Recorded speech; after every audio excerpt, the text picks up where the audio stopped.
Good night, everyone. I hope you had a good day. Now it's time to rest. Close your eyes, take a deep breath, and relax. We're here with you for another calm night. Welcome to Stories for Sleep.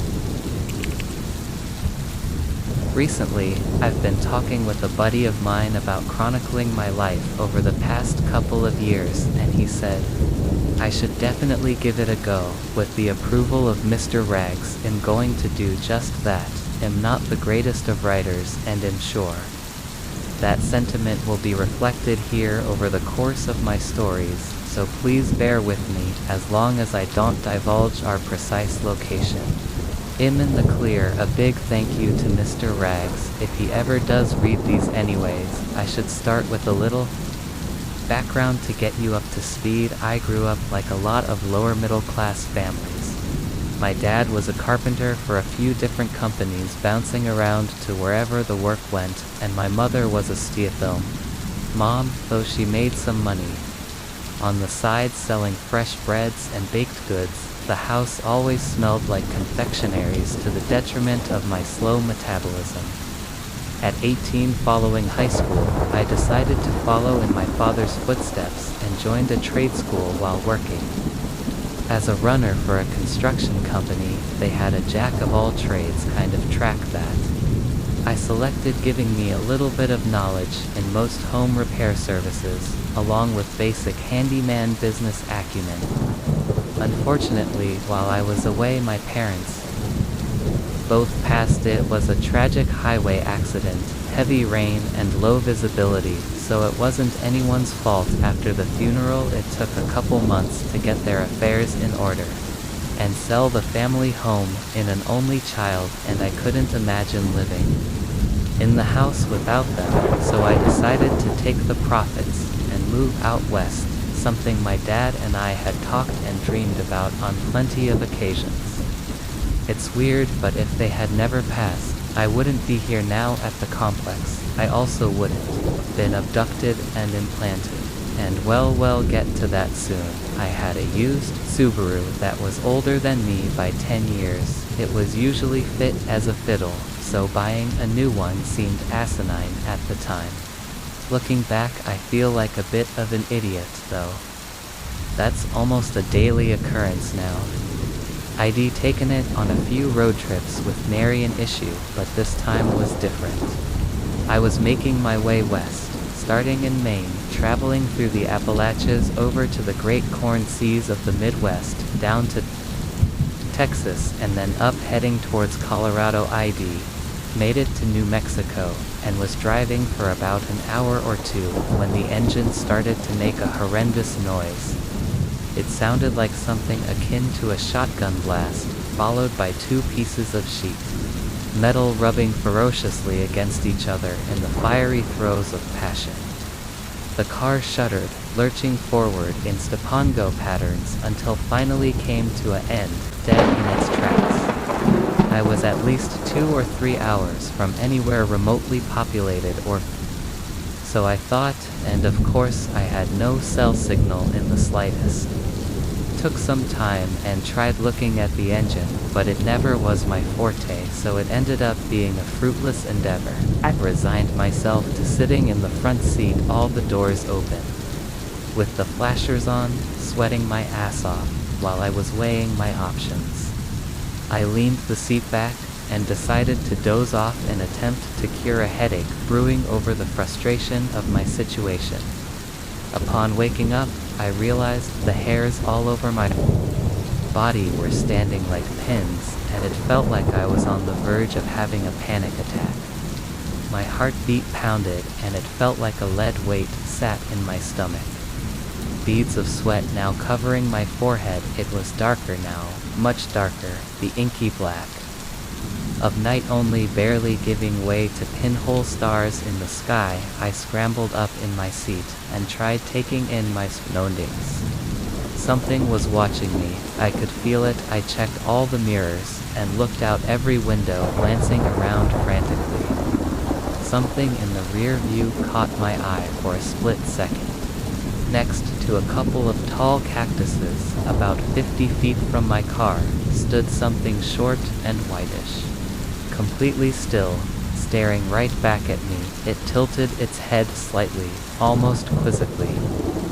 I pressed my brakes to try and make the rear lights flare up, but they weren't working.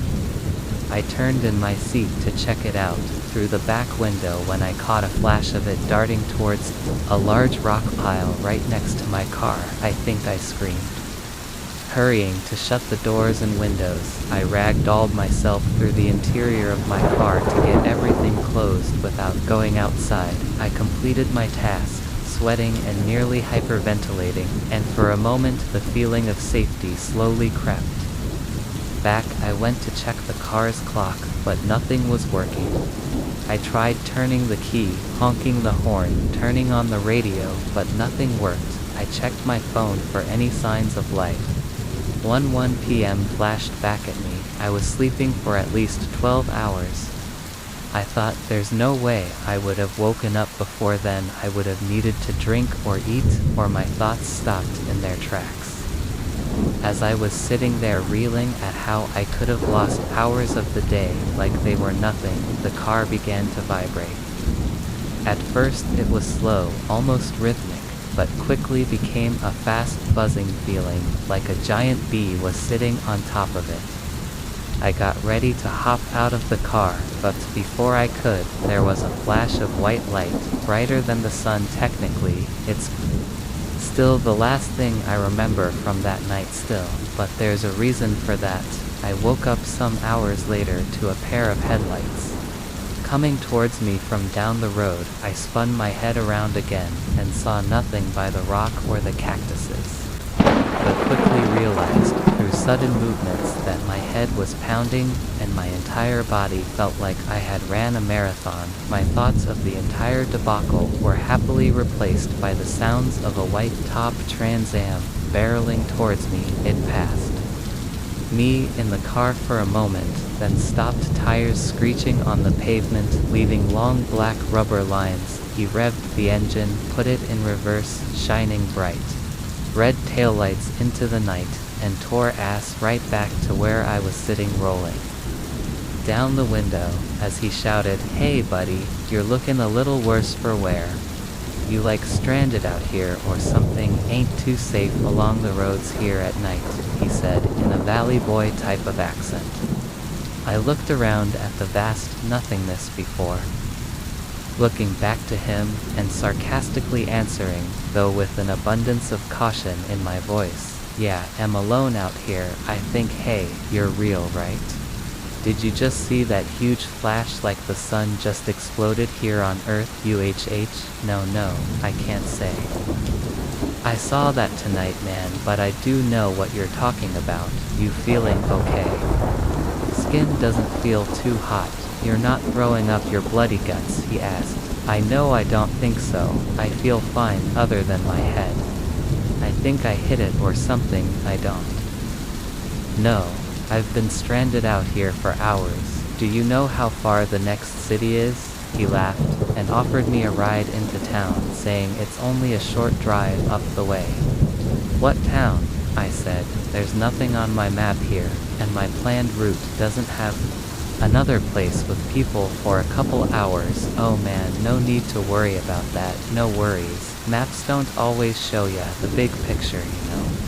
He'll get you right as rain, my man. Actually, I know just the guy to get you feeling straight shooting again. ASAP. Just hop on in, and he'll take you to see the big man himself, the big man on campus. Him sure hell like you, 'cause I already kind of like you." He chortled and patted the poorly aged passenger seat. I laughed nervously, bending down a bit to get a better look at the guy and his ride. He seemed nice enough, and gave the aura of a guy plucked right out of 1984, neon sunglasses and all. I looked back at my car, and took a deep breath. "Hey dude, once we get back to the complex, I can totally get a mechanic to come grab your ride, I promise. Not a soul out here is going to touch it, pinky promise," against everything my brain was telling me. I grabbed my duffel bag and other belongings, threw them in the back seat of his hot rod and strapped myself in. He gave me a huge grin and extended a paw my way. Heck yeah, man. Name's Ray, and yours? Yeah, I'm Zach. Nice to meet you, man. I really appreciate your help. Not sure what I would have done if you hadn't stopped. Not a problem at all, dude. I believe a good deed done is a good deed in the bank, so maybe I'll score something big next time at the swap meet. He laughed as he pushed in a cassette and turned up the volume. We tore off towards his town, blaring All Night Long by Lionel Richie. I took a deep breath and stared out the window, wondering how the hell the night was going to end up. It only took about 20 minutes to reach the edge of town, though.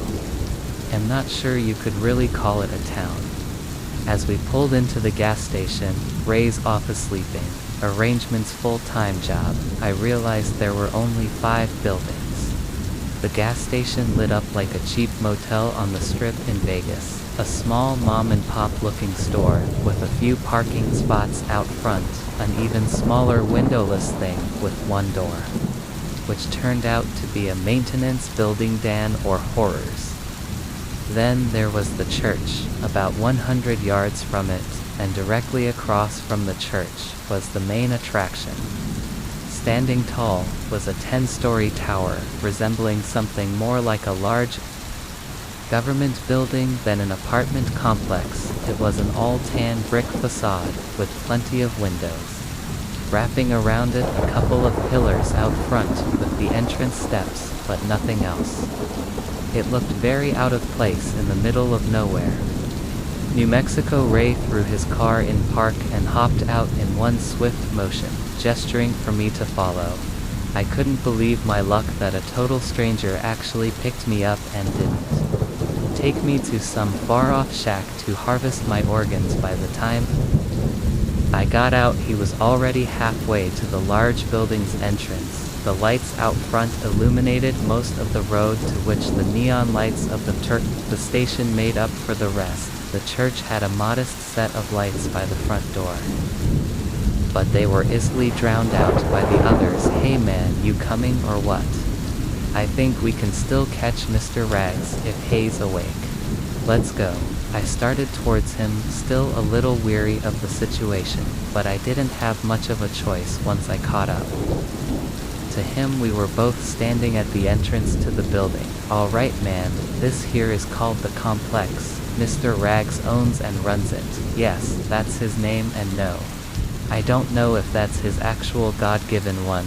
Hay's really chill, as long as you don't mess around too bad. I mean like really mess around, hurt someone or something. Why? You know, just be real cool with him, and I bet he'll help you out, no sweat. Before I could reply, he reached over to click the large button labeled 10 on the intercom system.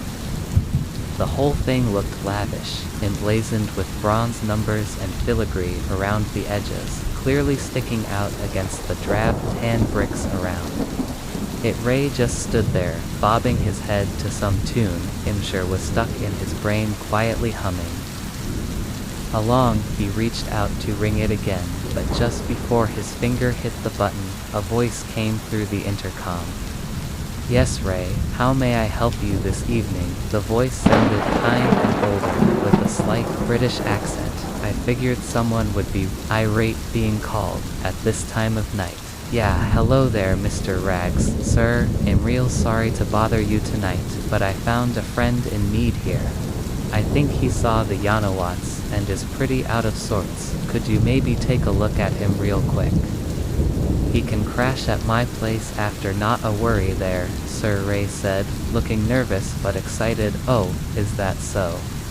Well, I can't in good conscience turn someone away like that now, could I, Ray? You know what they say, a good deed done is a. Ray chimed in with him to finish the sentiment. A good deed in the bank? Yeah, Mr. Rags, exactly, that's exactly what I say. I knew you'd be able to help. I'll send him on up if that's okay. Absolutely, dear boy, just send him up, I'll be waiting. The mic cut off as Ray nudged Me forward, alright man, best behavior, just in the front doors here, straight back to the elevator, and click the only button for floor 10. That's where Mr. Rags lives, right up on top, I promise. Hayes a real cool guy, even if Hayes a little creepy, just have him check you out then, he'll be waiting over at the station for ya. I thanked him.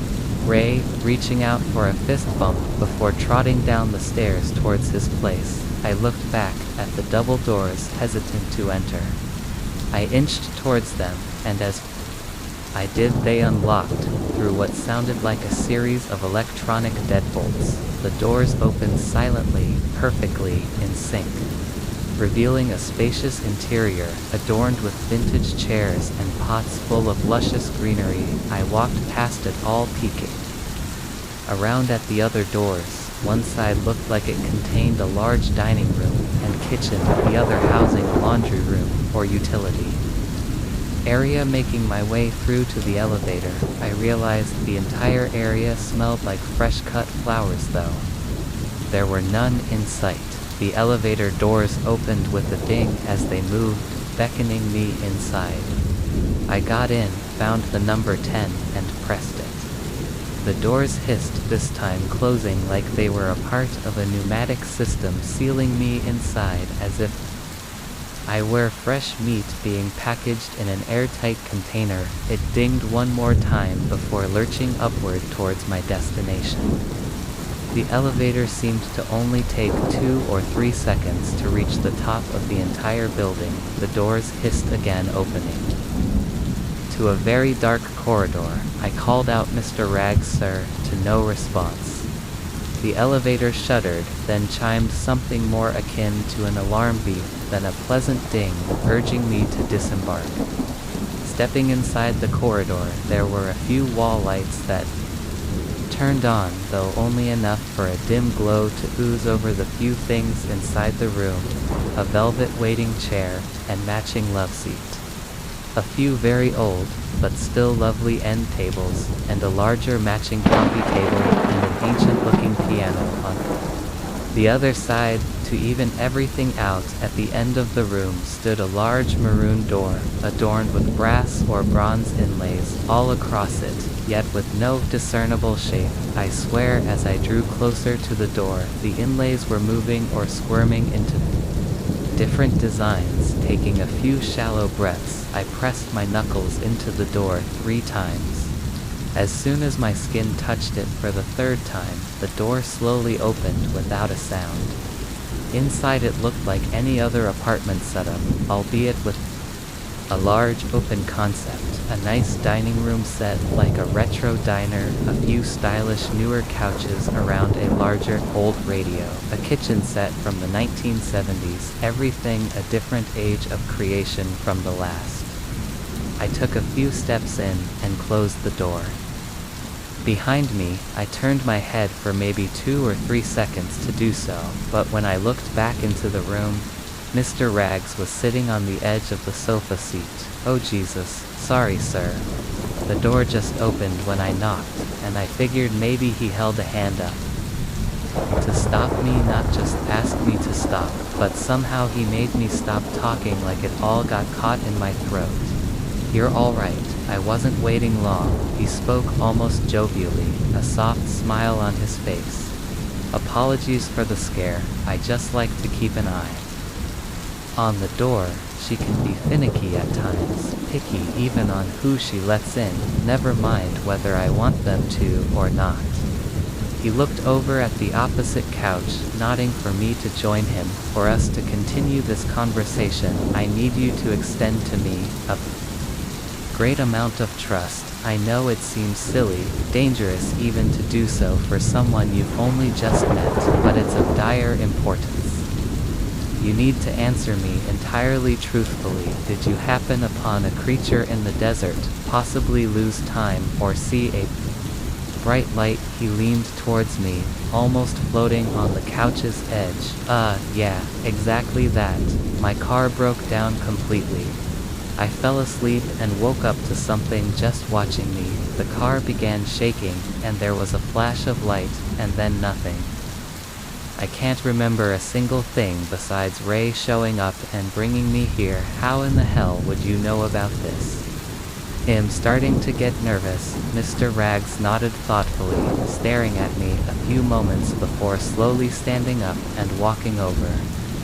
To me, I recoiled slightly, my fight-or-flight kicking in. He stopped briefly in front of me again. I know this is an immense amount of trust to put in a stranger, but I need to fix you up, so to speak.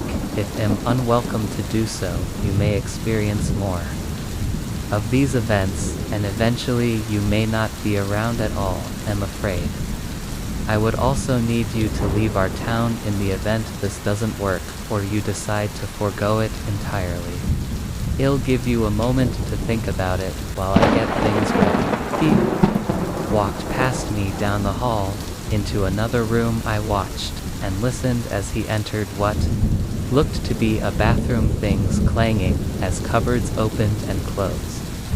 My heart was racing, and my mind was clouded by a million thought streams, every one slightly worse than the last. Am I going to be murdered?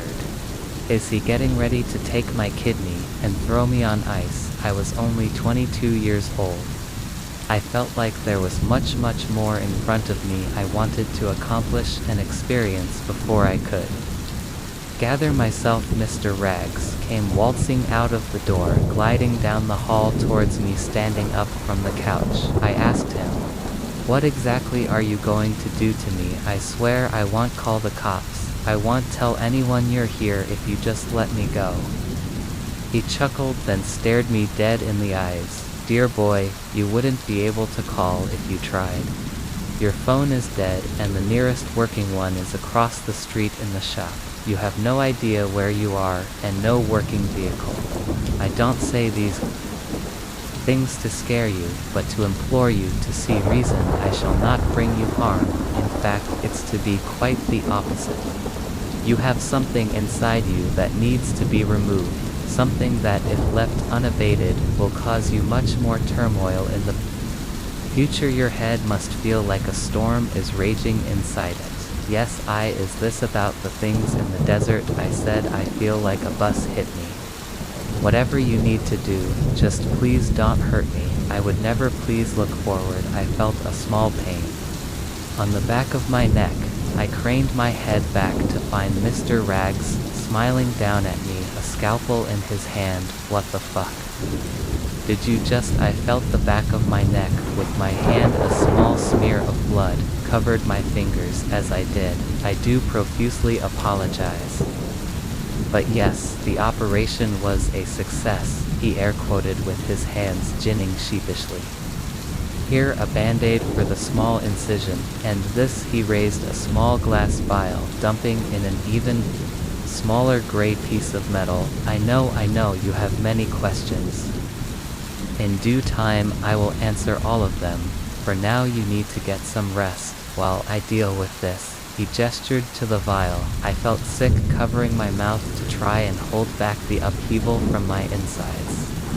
Mr. Rags rushed around the couch, helping me lay down on one of the ornate pillows. He nodded at me before walking off as I fell into a deep sleep. The next morning, I woke up at Rhea's place, a half-inflated blow-up mattress and musty-smelling pillow keeping me afloat, and an old sleeping bag wrapped around me. The headache was gone, and the wound on my neck was already healing, as was my fatigue and my appetite.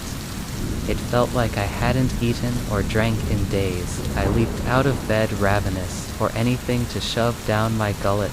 Luck had it that Ray already thought ahead. He burst through the door to the guest room, fresh crispy bacon and eggs in tow. He threw it down on an old TV tray that was set up nearby. "Oh man, you're awake. I knew Mr. Rags was gonna get you all set. I knew it. Here, you've gotta be starving." "Yeah, we got some eggs and bacon, some toast and OJ. "Man, well, it's not real OJ, it's Sunny D, but you get it." Him so stoked, it all worked out. How was he all ominous and stuff? That's usually like him, but hey's really nice man. You get the thing out, you'll be sporting a cool little scar like this, I bet. he said, gesturing to the back of his neck. Sure enough, there was a small scar, not more than an inch in size, exactly where Mr. Rags had cut me last night. Yeah man, it's happened. To a lot of us here, depends on how you get here I think, but I know I've got one, the Wattersons and McDaniels have them. Dr. Ream has it there all over, but we're all good now, thanks to Mr. Rags. What the hell happened? This is like something out of a book, Ray, and it's starting to freak me out. Can I use your phone when we're done? I asked. Ah, geez, I mean yeah. I would totally let you use mine if I had one, just no need out here. There's no service. You know there's phones in the complex though, Sure, you could use one there. Eat up though man, stuff's getting cold, and I know you're hungry. He was right. I was incredibly hungry, and I couldn't stay away from the smell anymore, I think. I finished the meal in 3 minutes flat, polishing it off, and finishing it with a nice cold glass of Sunny D, just like when I was a kid. I talked with Ray a bit more, helped him clean up the dishes, and headed to the complex. Hey man, just don't do anything that would get Mr. Rags all angry. Okay, Hayes, a good guy. And the folks around here are real nice, to just don't want you getting hurt, is all he said, with a dismissing wave as I walked down the street. Walking towards it, I noticed that Mr. Rags was already outside, sitting on the steps of the complex talking. Two suited men, he glanced my way, nodding in my direction, alerting the men in suits that I was headed that way. They seemed to exchange a few more words, then headed off in the opposite direction. They walked down the road in unison, steadfast and unwavering. As I made it to the steps, they were still walking towards, nothing just down the road, left foot after the right. I turned to Mr. Rags, who was looking at me with a slight smile. Good to see you, Zach. I trust you slept well. I know Ray's arrangements may have not been the best, but you were safe there, Hayes. A good guy if a little simple, he laughed. Yeah, thanks, Ray's been a lifesaver. What was that all about though? Those guys there, they're just walking away now, like there's no discernible reason they should be walking that way. This is all getting way too weird for me. Is there any way I could just get a ride back to my car, or into the next town?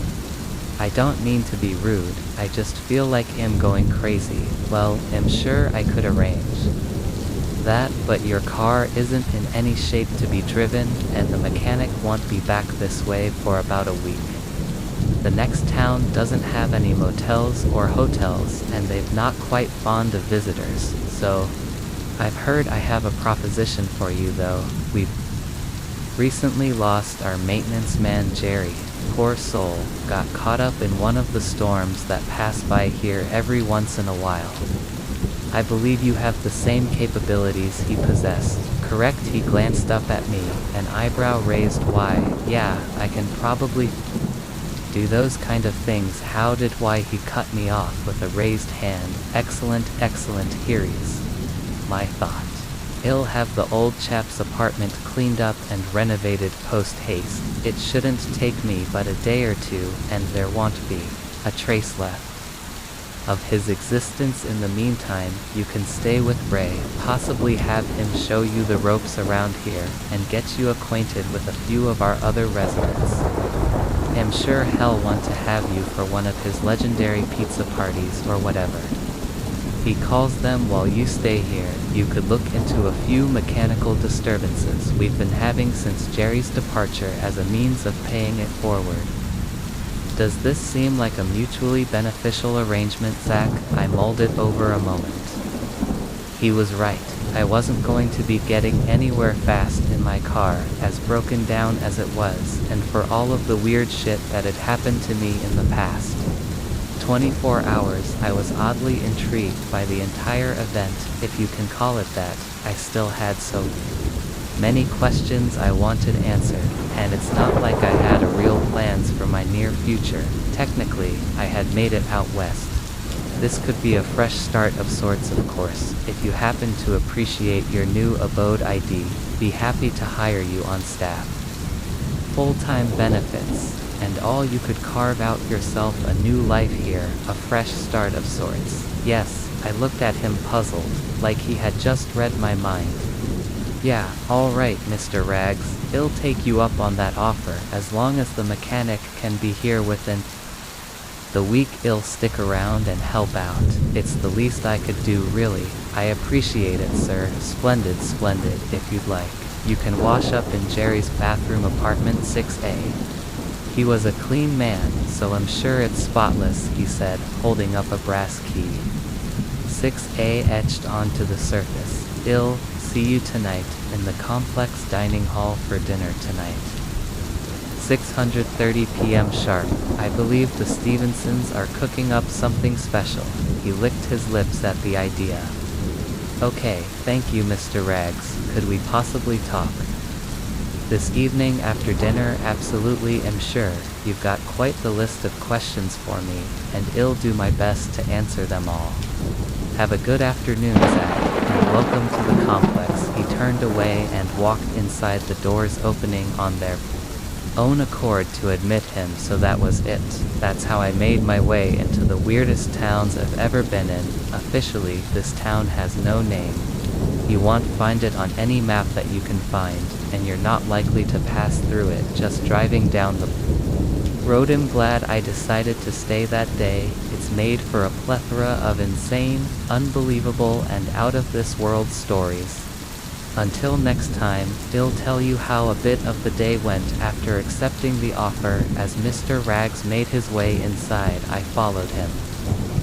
We both rode in the elevator in silence, him clicking the buttons for our respective floors. The doors opened to the 6th floor, two sides of the building, each in apartment 6A and 6B. He gestured to the door with a smile and I got off. I walked over to it, hands shaking a bit. As I went to unlock it, I got the key into the deadbolt. When the elevator dinged, I looked over as the doors opened to see an infant standing there. When I say infant, I mean something that looked maybe 3 or 4 months old. Far too young to be standing. It was there, bow-legged and looking confused, wobbling a bit as it looked around, its head bobbing a bit back and forth like it was too heavy. I muttered something along the lines of what the fuck in its direction as soon as I did it, locked eyes with me, opening its mouth, almost unhinging it at the jaw sockets. The sound that came out of its bowels can only be described as a low guttural rumble, like an alligator mating call. I nearly shit my pants, turning the deadbolt and door handle to get myself inside as fast as possible. The door popped open, and I threw myself inside, kicking the door closed from the floor. I rushed up to my feet and relocked it. Heavily breathing and practically seeing stars, I waited for something to happen. As I backed away from the door, I heard the elevator ding again, the mayhem and low rumbles of the infant waning as silence eventually took its place.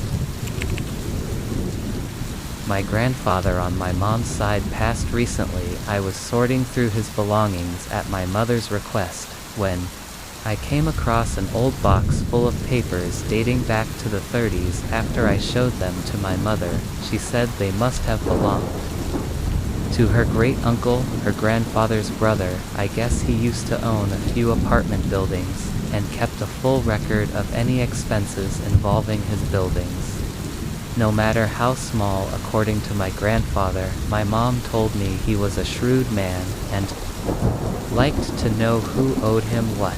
Am interested in old things. I am a history major after all, and took a break from sorting so I could read my ancestors' files. As I was thumbing through the box, mostly maintenance reports, I came across one that was paper clipped to a few sheets of paper, along with a faded-out business card. I pulled it out and was shocked and intrigued by what my grandfather's uncle had penned and attached to this report, prompting me to investigate it further. I learned the The building at the address mentioned in the report burned down on the same date he filled it out.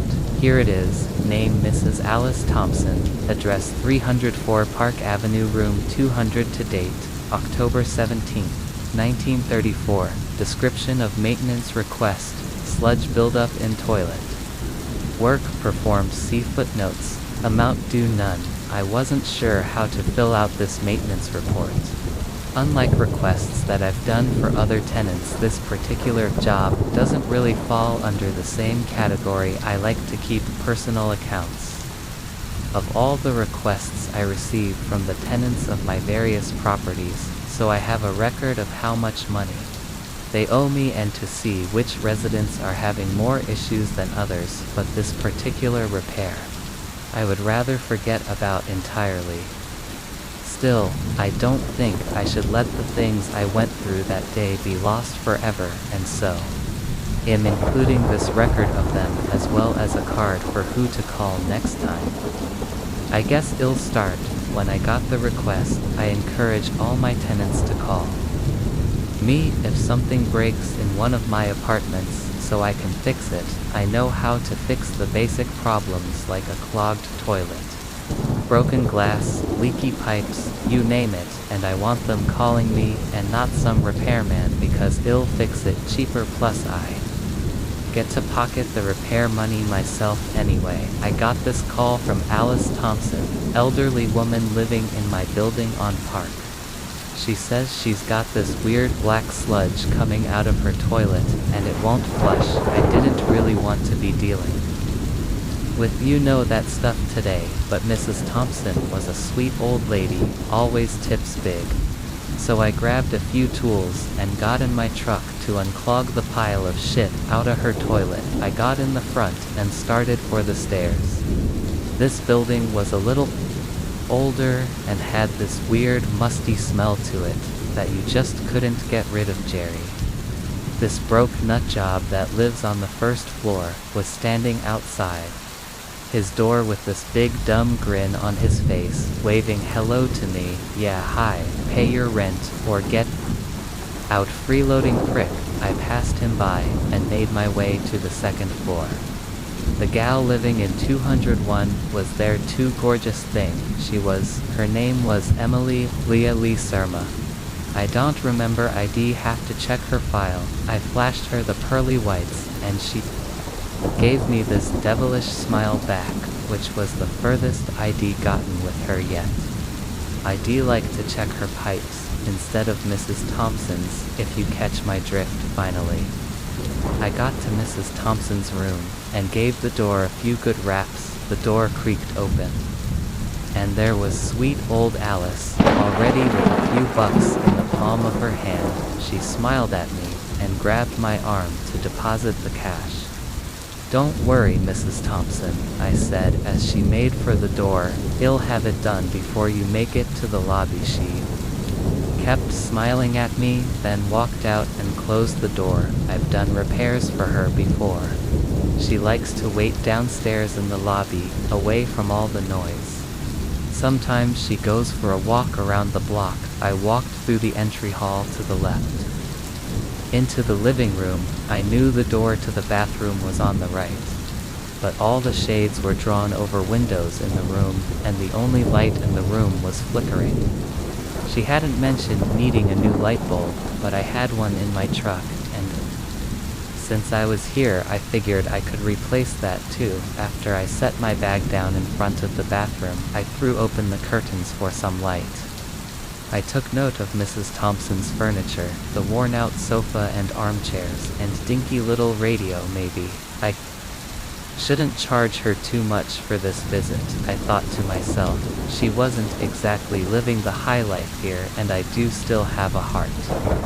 Finally, I opened the door to the bathroom, preparing myself for whatever stench a clogged toilet of an elderly woman had in store. Instead, there was nothing, and I thought to myself it wouldn't be so bad after all. I popped open the lid and recoiled immediately, dropping the lid down. As I backed out to the doorway, I still remember the smell of rotten eggs that escaped when I lifted up the cover, likely coming from the black, pulsating ooze inside. It looked almost alive, but I thought I was just feeling dizzy from the odor. Then the closed lid started to rattle. I dashed to the living room and shut the door behind me. I stood there, staring at the closed door, straining my ears for any noise coming from the other side. I grabbed down towards my bag of tools without taking my eyes off of the bathroom, my hands folding around my monkey wrench. All was silent. That's when I heard a crash from behind me. I spun around to see what broke the glass of the living room window, and saw a man wearing a large brown overcoat with a green vest underneath crouching through the shattered window into Mrs. Thompson's living room from the fire escape on the outside of the building, brandishing the wrench I still had clasped in my hand. I yelled, "Hold it right there, take another step forward," and that's when I noticed the revolver he held in his right, which he then pointed at me and snarled in a quiet British accent, "Don't move first," a bubbling slime, and now a robbery. Not one to disobey a man with a gun. I froze in place, facing the man with my back to the bathroom door. The Englishman stalked towards me, the tip of the barrel unwavering as he stepped over the broken glass. He then pulled a flashlight out of his large coat and shone it directly into my eyes. "ACC, what the hell are you doing?" I demanded as the light blinded my eyes. "All right, you're clean," he said calmly. The light flicked off, and the gun now pointed downwards. "Instead of at me, you should get out of here quickly." Perhaps it was the fact I replaced the fire windows a month ago to get them up to code, or maybe it was that this man was threatening me with a gun in my building, but I forgot the situation I was in for a moment, and blurted out, "Why the hell should I? This is my building. I can stay wherever the hell I want here. I paid for that, right? What gives you the right to go bustin' up my windows, huh?" He raised the gun once more, his eyes wide. I thought this man was here to rob the place, but now the Englishman looked ready to kill. I thought about turning into the bathroom and shutting the door, but I remembered why I had run out of there in the first place. "You don't understand," he explained. "There's something in this building. Something dangerous. You need to get out." My eyes flicked towards the closed door behind me. I briefly considered my options and decided to play along again. I was sure all he really wanted was to nab any valuables in the place, so why should I put my own life at risk to protect someone else's stuff? I had a good look at him now, tall and athletic, wearing a pair of round glasses above a thick mustache. His hair was light brown, short, and neat, and he looked to be in his 40s. An easy description to give the cops when I got out of this mess.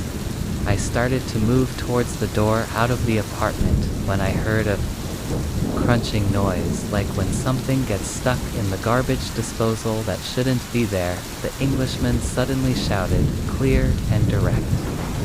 Down instinctively, I dove onto the floor as I heard the gunshot ring out. I turned my head towards where the shot was fired, only to see a cascade of black sludge erupt from underneath the bathroom door.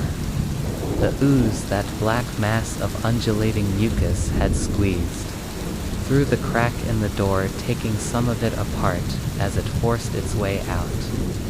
It had shot upward and elongated into a black tendril that seemed to be heading straight towards my head.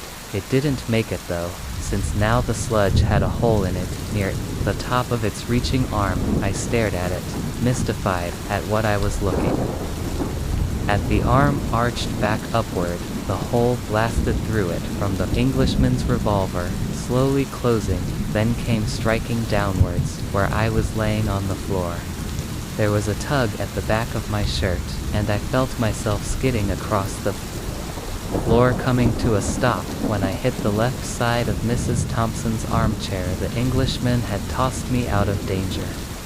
He took aim once more, but the sludge was surprisingly agile, the whole of its body shooting out from the bathroom door it blew the hinges clean off and covered the Englishman's right arm. He fired 2 quick blasts while bringing his hand in front of his face and turning, shielding himself from the chunks of black viscera that now covered the rest of the living room. The whole place stunk, now that same musty sulfur, and I had to pull my shirt up over my nose to stop myself from hurling. The shots had been enough to shake the creature off. It jumped up to the ceiling, where it clung to, now hanging next to the dim living room light bulb. He fired once more, and this time, I think I heard the thing make a faint screech. When the bullet hit, it scurried across the ceiling towards the kitchen, past the living room, darting towards the kitchen sink. It looked as though it was trying to disappear down the drain, but the Englishman was quick and accurate, and the final shot destroyed the rest of the slime, along with part of the faucet, the thing now gone. I scrambled to my feet, using the armchair for support. I had just witnessed a creature I'm sure no one has ever heard of before getting blown to bits by an Englishman with a gun, and the first thing I could think of was how much money the apartment repairs were gonna cost me. The hell was that, I stammered, looking towards the Englishman for some kind of confirmation that I wasn't losing my mind. Skin stealer, he stated plainly. It enters the body through one of its openings and addicts the organs inside, replacing them and controlling the body. That one was still young. It smells like it was still feeding on its parents' remains. Skin stealer, slow down. I don't know what the hell you're talking about. The Englishman holstered his weapon and approached me. He reached into his coat and pulled out a business card. On it was the symbol of an eye with 2 swords crossed over it, along with a phone number. The symbol and the number were colored a dark green with a gold border. I'm a specialist. We deal with these sorts of things. You can call that number if you come across something you can't explain. Again, best if you go home and forget what happened today. I pocketed the card, saying nothing. This was all too much for me to take in, and decided to take his advice. Plus, I definitely wasn't going to mop up all that black gunk. I turned to walk out the door when Mrs. Thompson walked in, closing it behind her. Smiling, she choked out, "I heard a commotion up here. Mr. Grady, is everything all right?" Before I could answer, I saw the Englishman whip his revolver back out and take aim at Mrs. Thompson. Surprising even myself, I leaped towards him and batted his arm to the side, the bullet embedding itself into the wall instead of my tenant's head. "Don't shoot her. She's the one who lives here." I turned to Mrs. Thompson, who was just standing there seemingly stunned. "Alice, are you all right?" As I looked into her eyes for a response, I saw her dark, unreflective pupils expand. Her mouth opened slightly, and thin black ooze slowly spilling out. I staggered backward, understanding now what the Englishman had meant by skin stealer.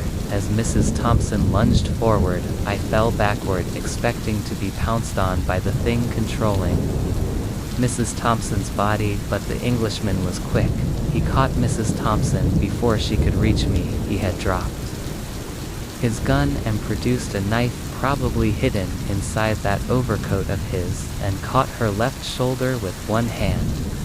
He plunged the knife, no dagger might be a more accurate description, into Mrs. Thompson's neck. I prepared for the spray of blood, but it never came. Instead, a liquid form of the sludge from earlier began to slowly spill out of the wound the Englishman had inflicted.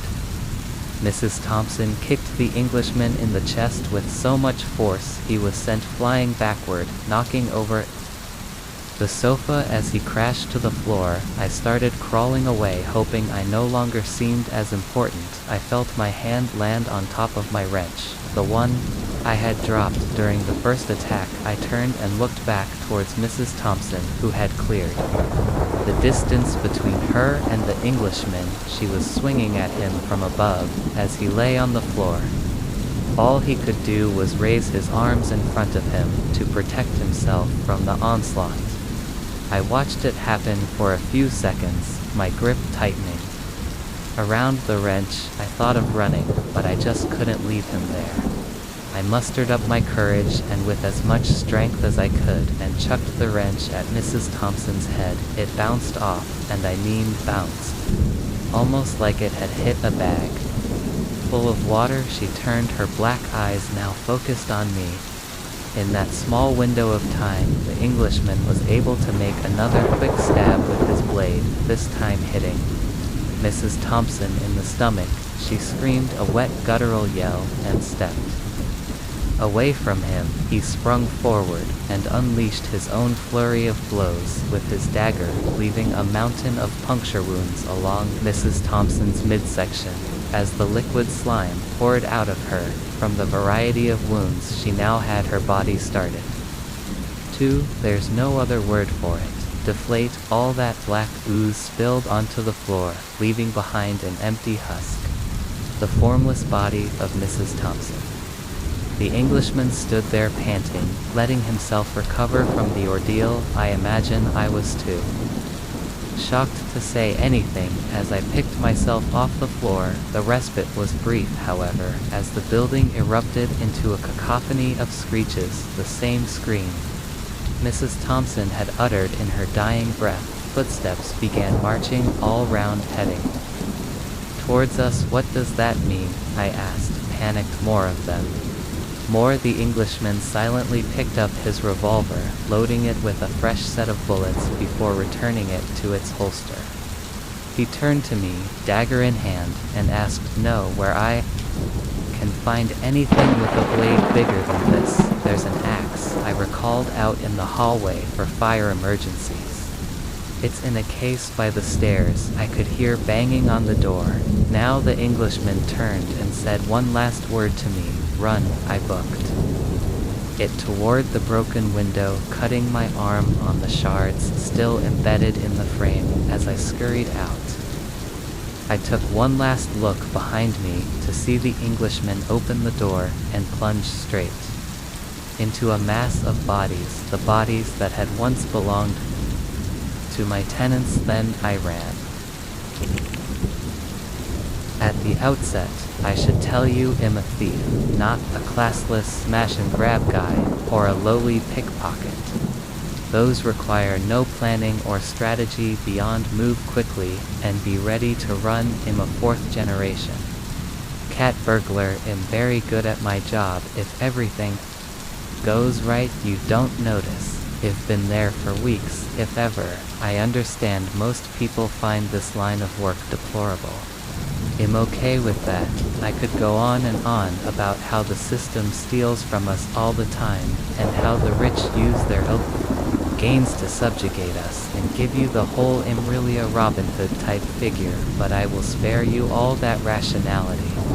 I'm a thief because I'm good at it, and was raised in a culture that values it. There are other reasons, but it's not worth getting into them. To be a cat burglar isn't just about breaking into a house and cleaning out a safe. That's part of the job, sure, but like an iceberg, most of it remains hidden from view.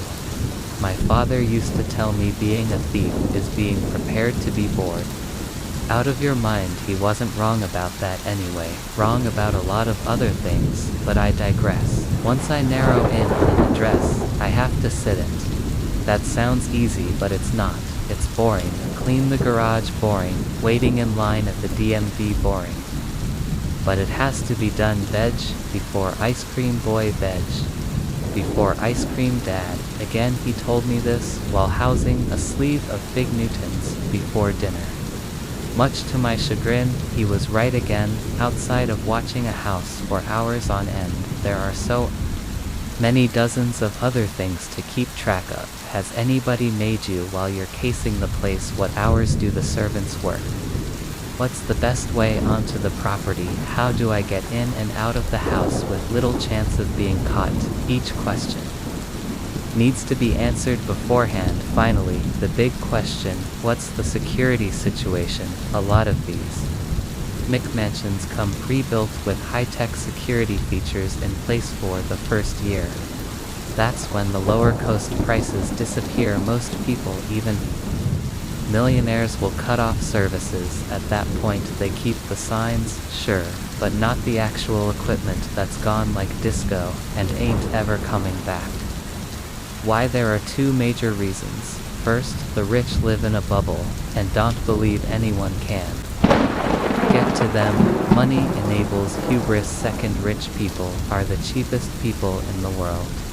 Why pay for the real thing when a chintzy look-alike will do? Capitalism's beating heart is to make the most money by spending the least amount of it. The illusion of security is cheaper than actual security. The night of the robbery, I felt good, prepared. ID watched, noted everyone's daily schedule, marked my entrance and exits, knew where the primary bedroom was located. I even wore my lucky shirt. Fat lot of good that did. I waited until I saw the Uber leave, and then started my half-hour timer. It's been my experience that the help empties out not long after the boss leaves. Cats away and all that. As if on cue, the servants bolted as soon as the Uber was out of sight. I still waited the 30 minutes. Like a shitty magic spell, stragglers can transform into witnesses. Seeing none, I made my way onto the property. The most tense moment of any heist is when you're about to break in, even in all black. Even in the dark, there's still a chance someone could see you. A nosy neighbor, a dog walker, a panhandler. Any one time works against you. Too slow, you draw attention. Too fast, you make mistakes. A steady hand and a calm demeanor are key here. I have those in spades. This is also the moment that you can't plan for. Did you miss bars on the window? Are there more than one lock on the door? Did someone stay home? Is the alarm system on? Are there cameras rolling? It's a gamble that can cost you your freedom, your life. It's also a rush. I've discovered that most of the time upper floor windows in McMansions are unlocked. The thinking goes, well, we have several layers of security before anyone could get to that point. Why bother? I get it, it's a mistake. But one most people would make, hanging on the outside downspout. I sighed in relief. This window was unlocked. I pushed open the window and climbed in. My moccasins softly touched the floor, making no noise. They're not the most durable in the wild, but inside they are worth their weight in gold. No tread to ID. No noise on carpets, comfortable as all hell. The room was dark, and I had no desire to change. That I keep a tiny penlight in my pocket. For that reason I've become so accustomed to seeing the world in the tiny circle of light that my eyes quickly attuned to the dark. A cat, in every sense. I assumed the truly valuable things, Will's bank account, information, holy grails, would be in a safe. I don't crack safes, well, not in people's homes. Anyway, too complicated to messy. I was after jewels. Thanks to my extensive history, I knew where I'd find them. Even in the dark, you could tell how obscenely large the walk-in closet was. It wasn't even fair to call it a walk-in closet, more like a studio apartment for clothes. 3 of the walls were lined with suits and dresses that may have been worn once, maybe twice. Some still had tags on them. The last wall was dedicated to shoes, red-bottom Louboutins, and rare Jordans, as far as the eye or pen could see. But what caught my attention was the makeup vanity carved into the wall, like Petra in the Shayra Mountains. More specifically, the 3 jewelry boxes sitting there. I moved to them like a zealot to the temple. This was what I came for. My haul would keep me in the black for a while unless it was costume jewelry. The cocktease of stones, Dad would say. I pried open the first lid and smiled. Dozens of bejeweled brooches shimmered before me. like the hundreds of eyes of some mythological monster, all shapes and sizes, most ugly but authentic. The genuine article has a certain touch to them, a heft. These were legit. I plucked a few from the bottom of the box and placed them into my bag. My fingers found something that had an odd shape. I pulled it out to get a closer look. A triangle inside a pentagon.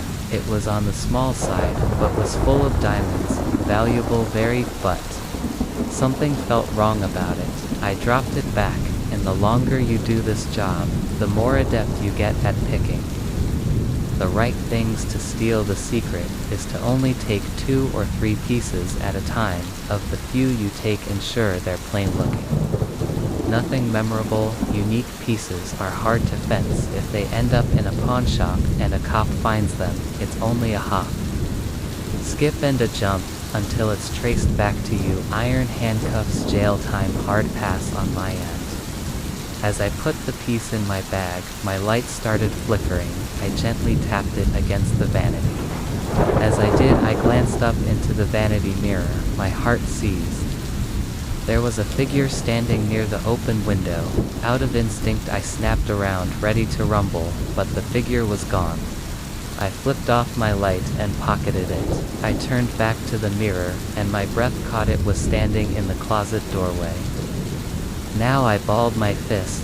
I wasn't going to jail. I'd go down swinging, but when I spun to meet them eye to eye, the figure was gone. Again I was confused. I know I saw someone. I couldn't tell you the details, but there was a person standing there watching. Watching like they weren't surprised to see me in there. The sound of footsteps running from the primary bedroom down the hall echoed through the empty house. After a beat, I heard a door slam. Somewhere on the floor, my legs wobbled under me. My mouth was dry. I'd experienced plenty of odd shit on the job, but a ghost never, unless it wasn't a ghost. If it wasn't, I was truly up shit's creek without a paddle. A person could be worse, would be worse. A ghost can't call the cops if you like fucking cardboard tubes or lubed up dudes. Jails. The Baskini's Brian dad. Again, I was 8 when he shared this pearl of wisdom with me. What can I say? It stuck with me. It had become my guiding principle. Make smart decisions, or learn to squeeze the Charmin. My eyes caught the billowing curtains. It snapped me out of my day's exit. Yes, but may have not. Curiosity urged me to go down the hall and see what had been watching me. The thought germinated and bloomed before my rational mind ripped it out at the roots. Get out now, idiot. I started for the window, but stopped myself clean up, then go. As I turned to shut the boxers, I heard the familiar slam of a window. Someone had shut my exit route. Fuck. I turned, and naturally, there wasn't anyone there, except the sound of footsteps running back down the hall. Another door slammed. Holy hell, I said. My tongue felt fat in my mouth. I swiftly cleaned up and made my way to the window. As I got there, I heard something every thief dreads. The front door opened. I knew it wasn't the one I'd heard before because I heard the loud, boorish homeowner come barging in. I know you're up there. I saw it on camera, you whore. My fingers gripped the window and I tried to yank it up. It wouldn't budge, felt like invisible. Hands held it down. Panic spiked my blood. My fingertips prickled with fear. I had to hide. Now I retreated into the closet. As I did, I heard the door down the hall open up again, and footsteps raced to the stairs. They stopped at the landing, turned, and ran back to the room, slamming the door. As they did this, seemed to agitate the owner. He increased his rate, racing up the stairs, 2 at a time. He bellowed, "You better pray to God I don't catch you. I'm going to take my time, making you bleed, so much so that your final ascension will feel like a relief." I didn't know what any of that meant, and didn't want to find out.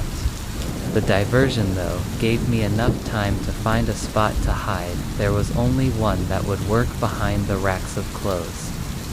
It wasn't ideal, but I was out of options. I split the clothes like I was Moses parting the Red Sea and slid into the gap behind them. The footsteps reached the top of the stairs. Another sound, a cell phone ringing, joined them. There, God damn it, the voice spat. You're lucky, you little bitch, run now, but you can't hide from me. And everywhere. After another ring, he picked up. Pete, buddy, what's going on? His tone had changed entirely. My heart was zooming, felt like a coke addict running wind sprints. I've been close to being caught before, had to slip the fuzz once or twice, but never found myself in a situation like this. I tried to keep my cool, but my body didn't get the message. I trembled, sweat beaded on my forehead, fat droplets rolled down my face. I took a deep breath to try to recenter myself. It didn't work. Trust me, Pete, I get it. I know how many strings you had to pull to get me involved. The man was now in the primary bedroom. I prayed he'd avoid this closet, but when the overhead light popped on, I knew I was good and fucked. He was coming in here. I leaned back against the wall, as if it would eventually absorb me. I kept my hands balled into fists, in case I had to come out swinging. Loath as I was to admit it, I was trapped, a thief's worst nightmare, no way out. Without announcing myself, worse, I had a limited line of sight.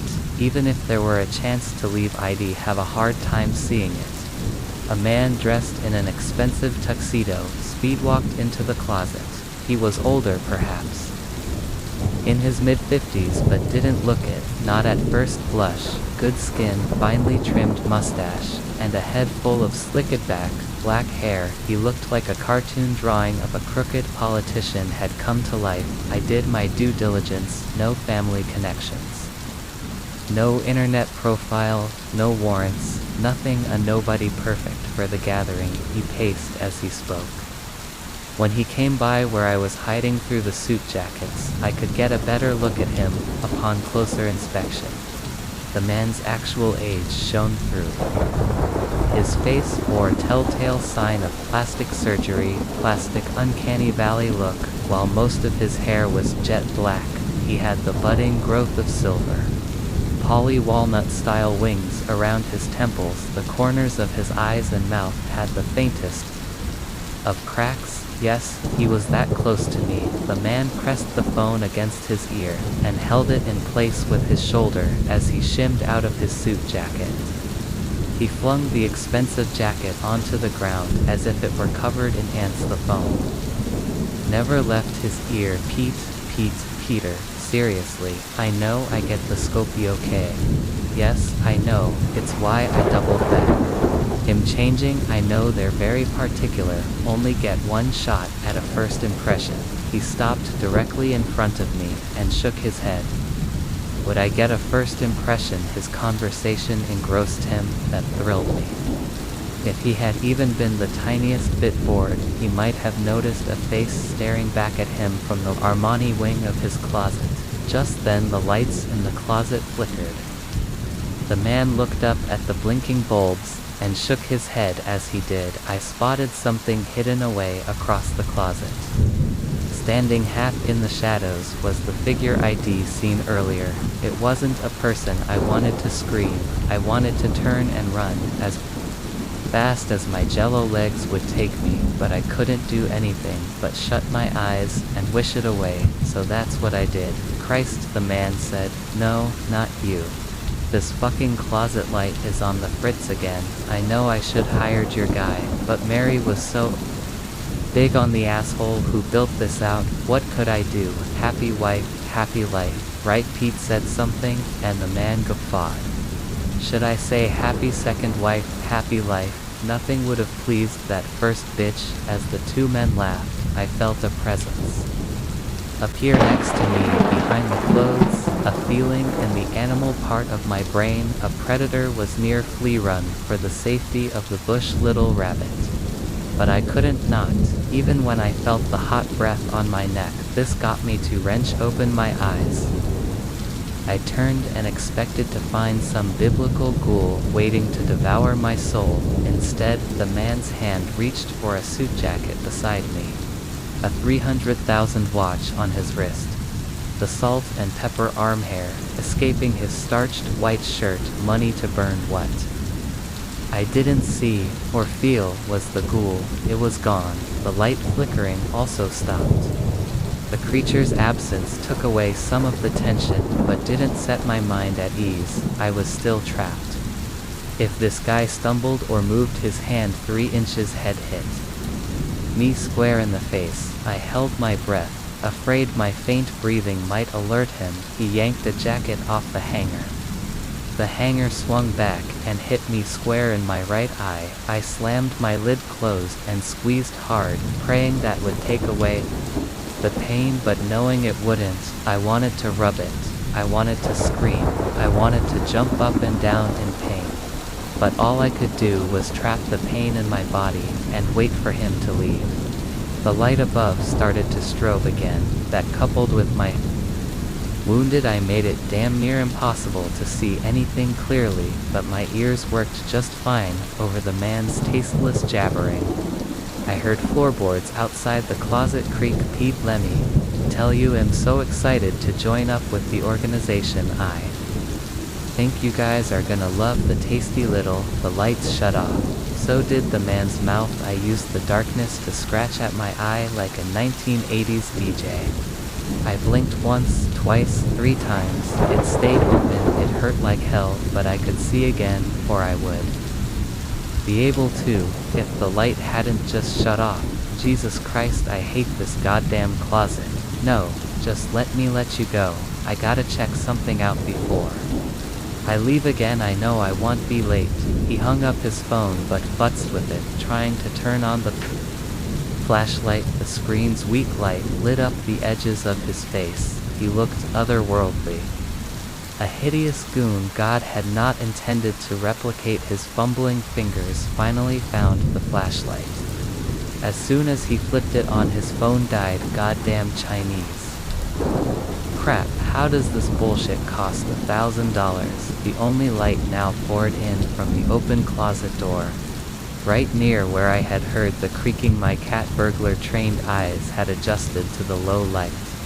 I strained my neck, trying to get a peek at the door, but the man's body had come between me and the exit. Mumbling to himself, he strode toward it. Before he could leave, though, something quickly ran into the bedroom and slammed the closet door shut. I heard the turn of a lock before the sprinting of feet as they ran down the hallway. The man screamed and slammed into the door. The walls rattled, but the door held firm. He shouldered it again, as hard as he could. It was a dumb mistake. He crumpled to the floor, moaning in pain, and grabbing at his shoulder. Fucking hell, he said, rubbing his wound. He kicked the bottom of the door twice. Not in any attempt to open it, but out of frustration. I'm gonna beat someone's ass. He kicked the bottom of his door a 3rd time for good measure. He pushed himself back up, muttering curses under his breath, and made his way to the vanity. He felt along the side of the counter until he found a latch and pulled it. With a click, the vanity revealed itself to be a door into a hidden room.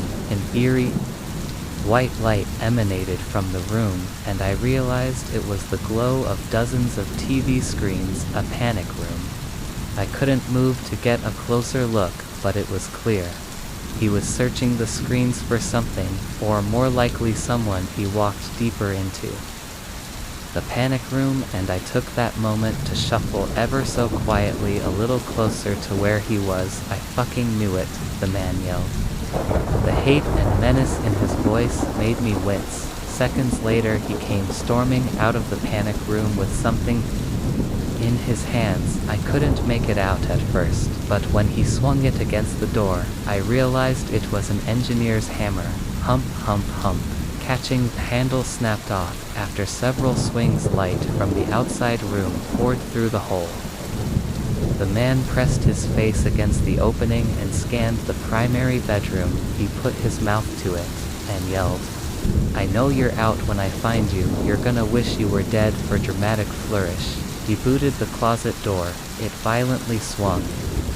open, slamming into the doorstop and vibrating like a tuning fork. He walked through, clutching the hammer hard in his hand.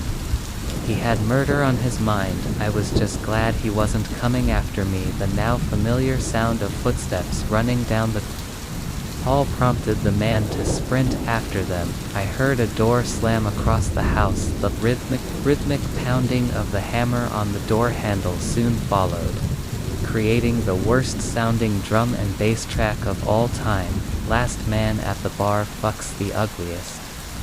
Broad dad from my memories, confirming what my gut already knew. It was time to split. I pushed through the clothes and crept toward the closet door. I had a clean path to the window. The man was preoccupied with his hammer. I didn't want to imagine where the ghoul was. I was 15 feet from freedom, so why couldn't I convince myself to leave? I knew I should. Self-perseverance screamed at me to fling open the window.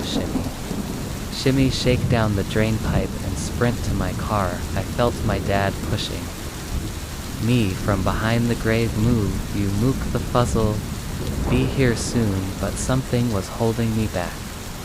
If this guy killed someone and I didn't stop it, I'd never forgive myself. I'd have that person's blood on my hands. I couldn't carry that weight in the crook. Not a bastard. Sighing, I changed course and headed for the panic room door. I needed to see what was happening. I also needed to find out where the cameras were located in the house, so I wouldn't inadvertently show up on one. It might also show me another pathway to escape if the need arose. My mouth hit the floor as I walked into the panic room. A bank of monitors displayed nearly every inch of the house, inside and out. ID spotted the outside cameras while I cased the place and found a dead zone between them. That was not true. Inside there was a camera pointed directly at the window I had climbed through. There was one looking at me right now. Fuck. The man wailing on the handle caught my eye. While it only took a few direct hits to dislodge the first handle, this one was not cooperating with him. I watched him take 6 massive swings, and nothing. It held firm.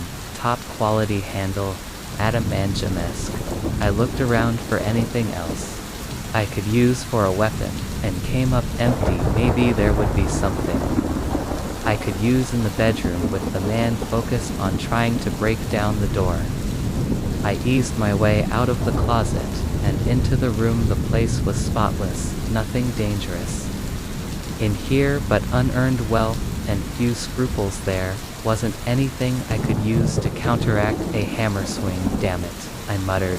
Who are you? Came a voice from under the bed.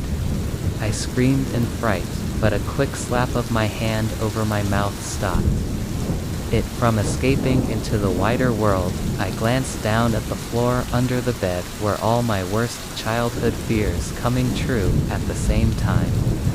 Despite every horror story advising me not to, I got down on the floor and looked under the bed. A scared woman in her early 20s was staring back at me. Her eyes were wide, and I could see her trembling. She was filthy, but I'm not sure she entered the house that way. A sour stench surrounded her, and I realized she'd been here for a while. She had broken and bloody fingernails, as if she'd been trying to pry open a stuck door. On the back of her hand I saw raised pink hillocks of freshly branded skin, a shape that I instantly recognized, a triangle inside a pentagon. Who are you? She asked again.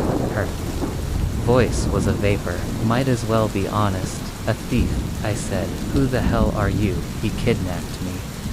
Hay's been holding me for 2-3 weeks, the woman said, her voice breaking. He was gonna sack. Her voice caught again. Hesh is a monster. Suddenly, the phone conversations the man had with Pete made more sense. It chilled me. Whatever he had planned for this woman would not be pleasant. What's your name? Inez, she said. Brian. I said. Hayes. Busy. Inez, let's get out of here. I can't. What? Why not yet? Hayes. Chasing shadows, I said, my voice transforming from a whisper to a yell. Now's the chance. I promised him I'd help finish the job. You promised the monster no, Inez said at once. All the lights in the house flicker and shut off with every electrical machine. Off the house felt still abnormally quiet. I could feel my heartbeat. It vibrated through my whole body weight. No, that wasn't my heart. The entire house was vibrating. I promised the demon I conjured. Who the fuck is in my bedroom? The man yelled from down the hall. She's my prize. You hear? Tell Pete to find his own goddamn lamb. Get under here, Brian, Inez yelled. I wasn't going to argue. I dropped to the floor, and Army crawled under the bed as soon as my legs were safely under the entire house. Shuddered again, rolling like an earthquake. My stomach flipped, and I chewed back the vomit that had charged the gates. As fast as it came, it left. Both my bile and the house. It was still again. The only noise I heard was the chain on the fan gently tapping against the dome light. Whatever you do, Inez whispered, don't look at it. I shut my eyes.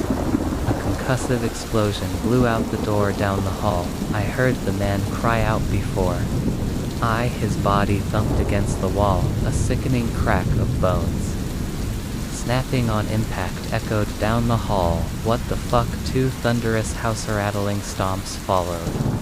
The man was whimpering in pain and fear, and God knows what else. I heard him stand, but before he could flee, the air shattered with the sound of dozens of different people's agonizing screams, and a low rumbling growl. Oh my God, the man yelled, the panic in his voice palpable.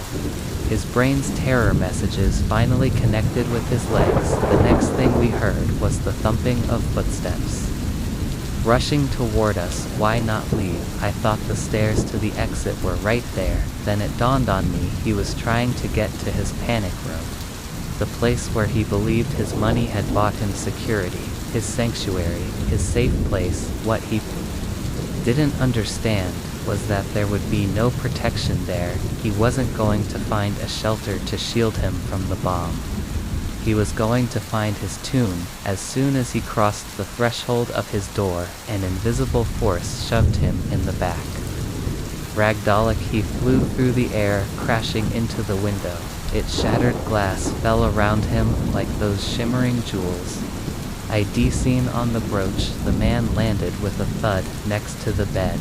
Despite Enos' warning, I opened up my eyes as his body crashed near us. I saw the man, he saw me.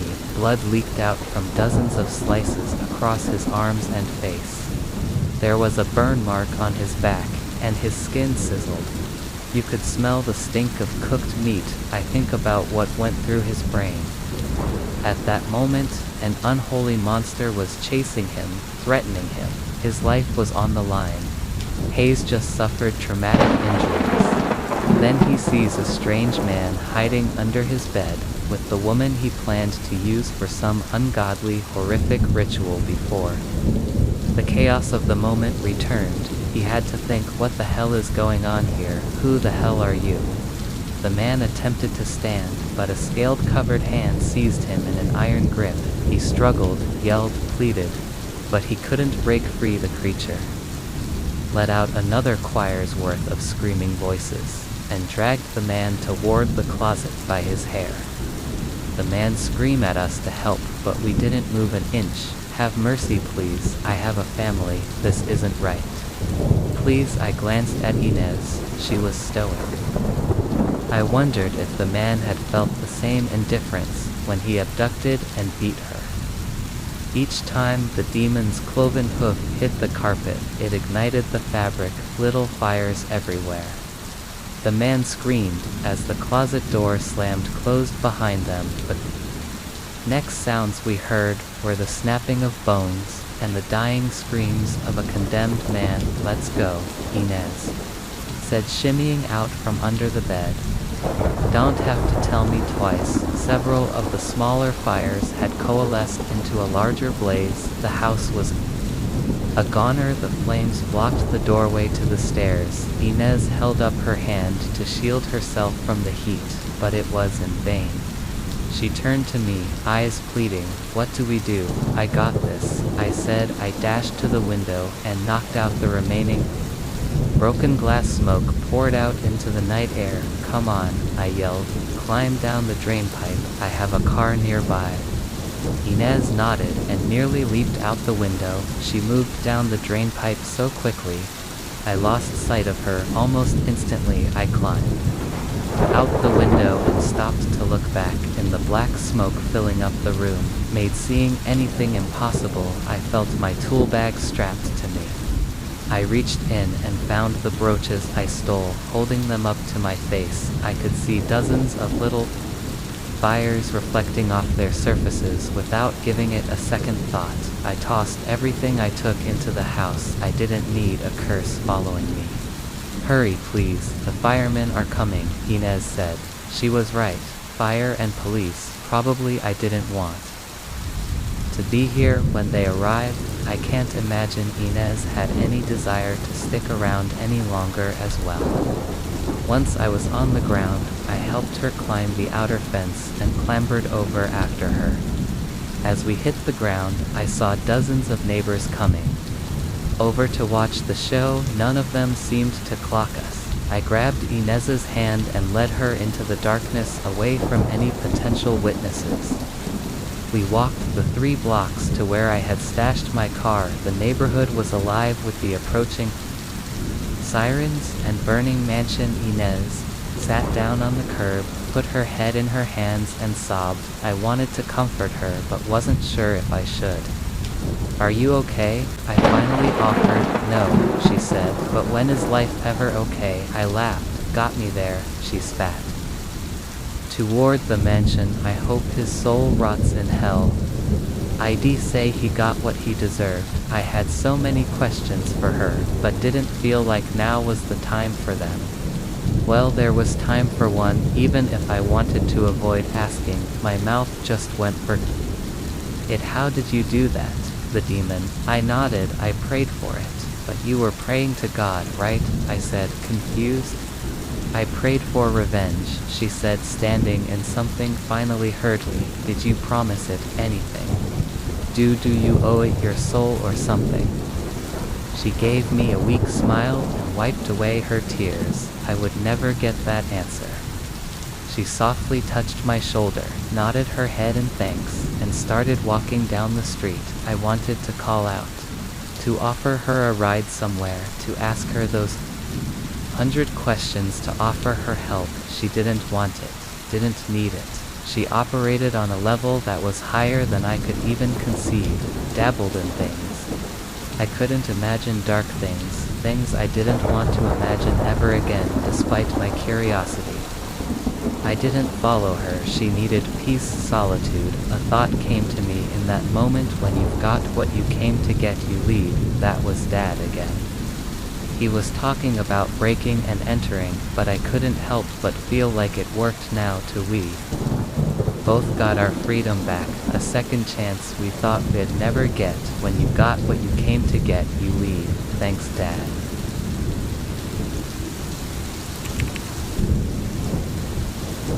The other day I saw on the local news that the school my 4 siblings and I all attended had been officially denounced by the Catholic Church.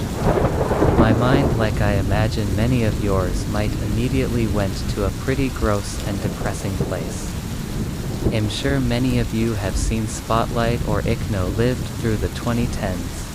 But the answer wasn't so cut and dry. Of course, the publicly stated reasons for the church cutting ties with the school were almost entirely useless with how vague they were. But my siblings and I got together to compare notes, and let me tell you, we have some pretty solid guesses.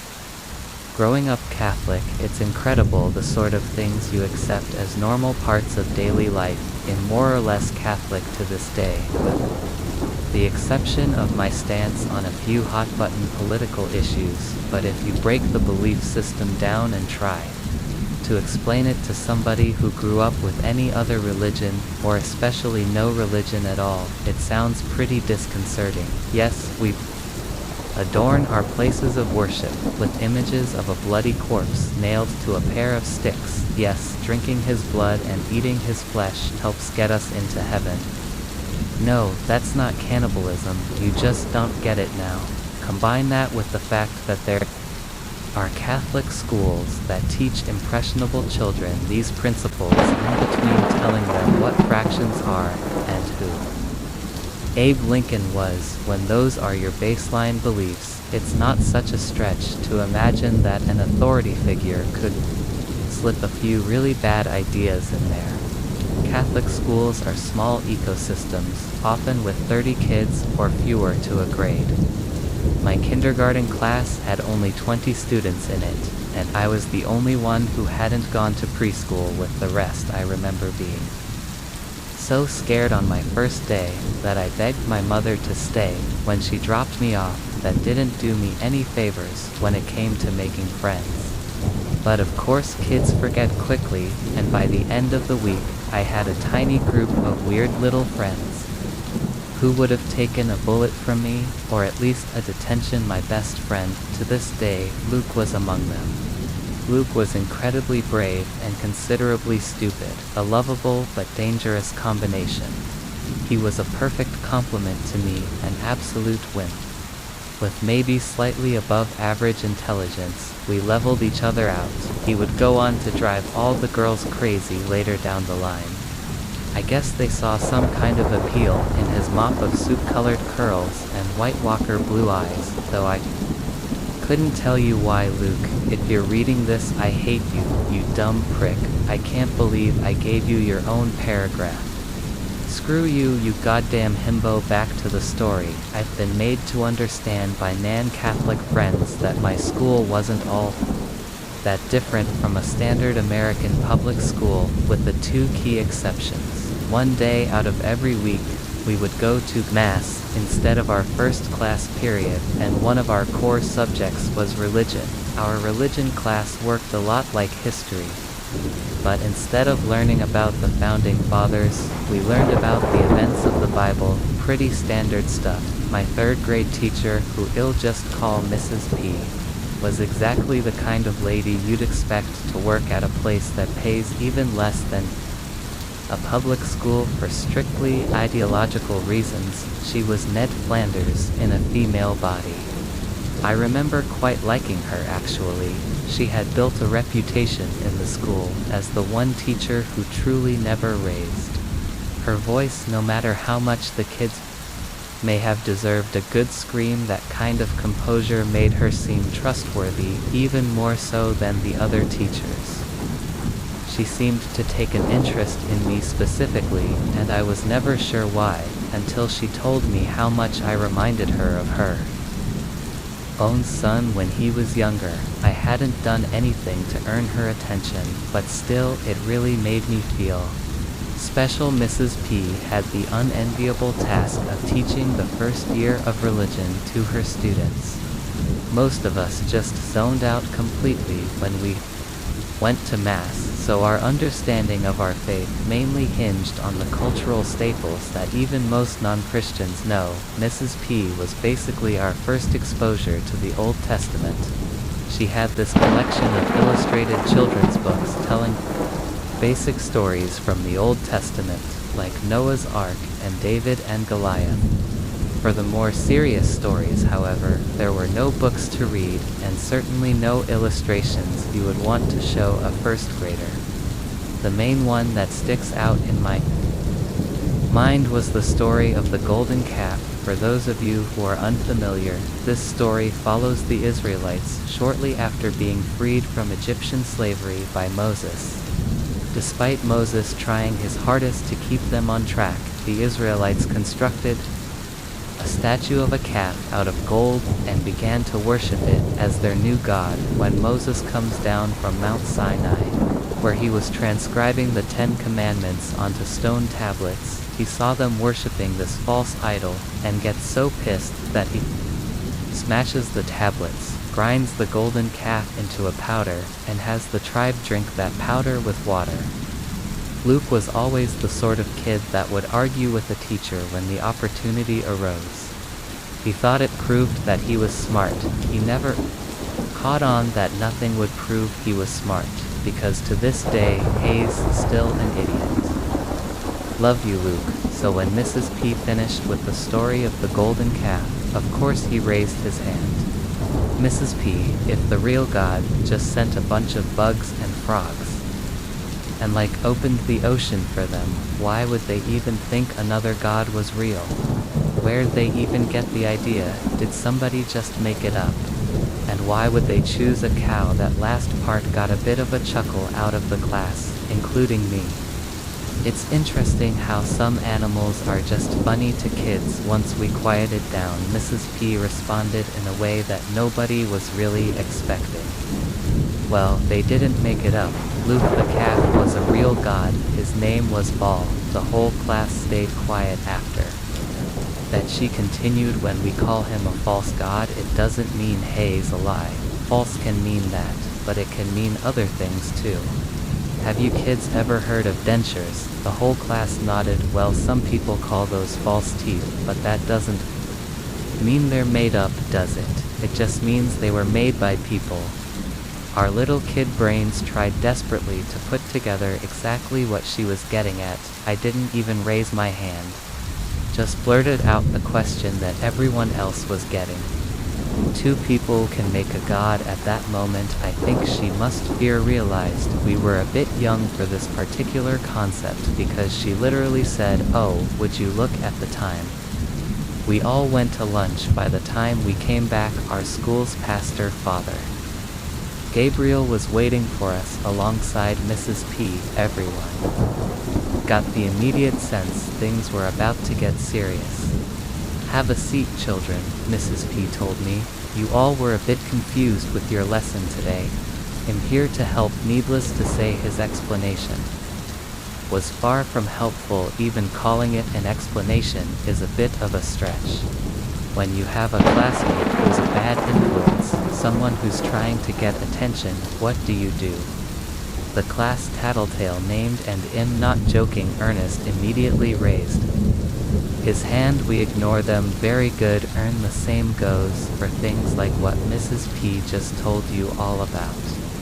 The more attention we give them, the worse the problem gets. Mrs. P stood in the back, looking down. It seemed she was being lectured as much as we were. "I don't want you kids to go home and talk about this. You'll just make your parents worried for nothing." Luke raised his hand again, though I shot him a look, trying to convince him not to. Did Mrs. P make it up?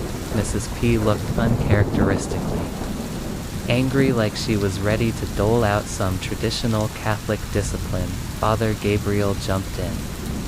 If it was a lie, it wouldn't be so serious. The energy of the room grew even more anxious. I wrung my hands near the back of the group. Father Gabriel caught on that he was scaring us a bit, so he tried to compensate.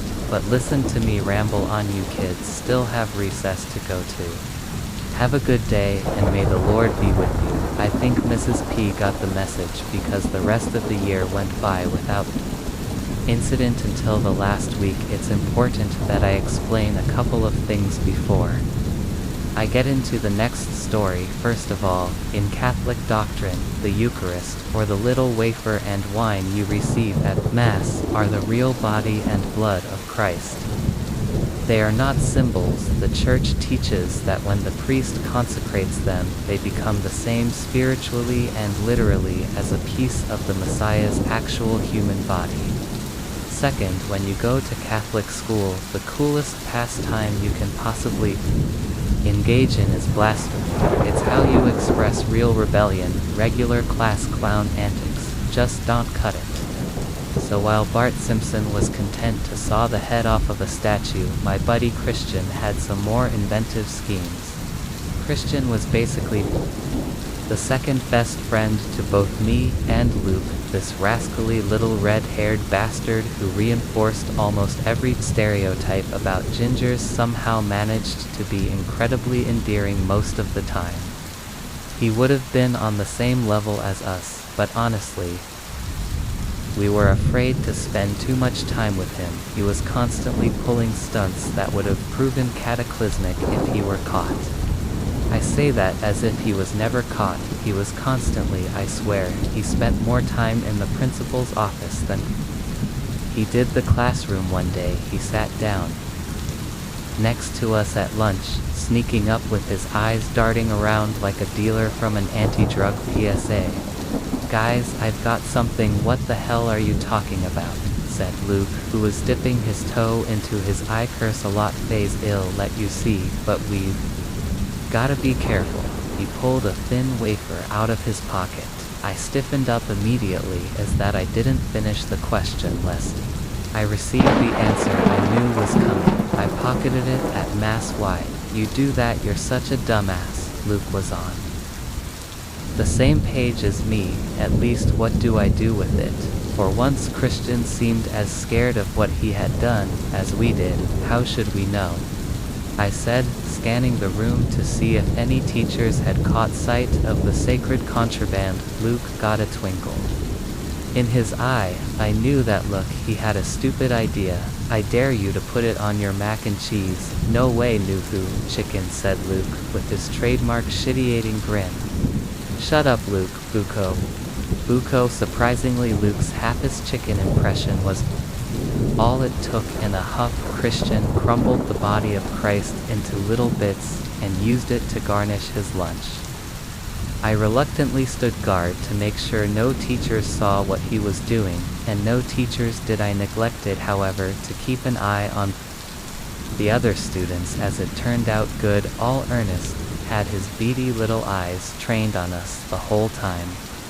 He got up, walked over to the teacher on lunch duty, and told her everything. The teacher dragged Christian away by the arm. Some part of me knew that would happen. Hell, it happened to Christian about once every 2 weeks. What I didn't know was that I would never see Christian again. We all heard he was expelled. When Luke and I called his house, nobody picked up. That all made sense to some extent. He had pushed his luck so many times that it finally ran out, and his parents probably figured Luke and I had something to do with it.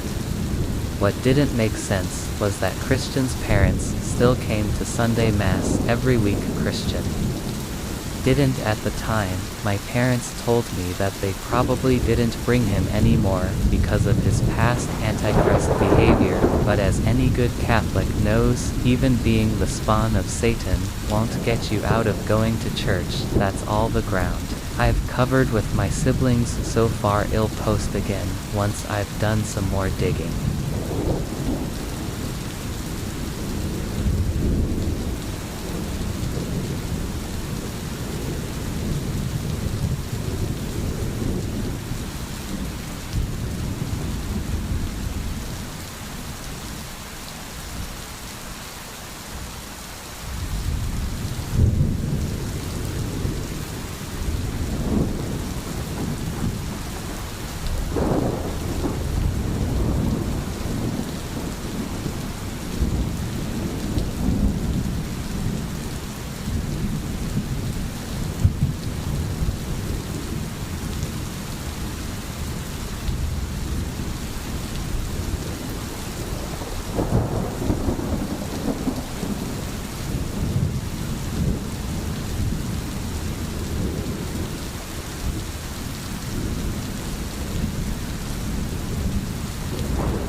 My name is Jebediah Stone in Macon, this recording, because I don't know what else to do.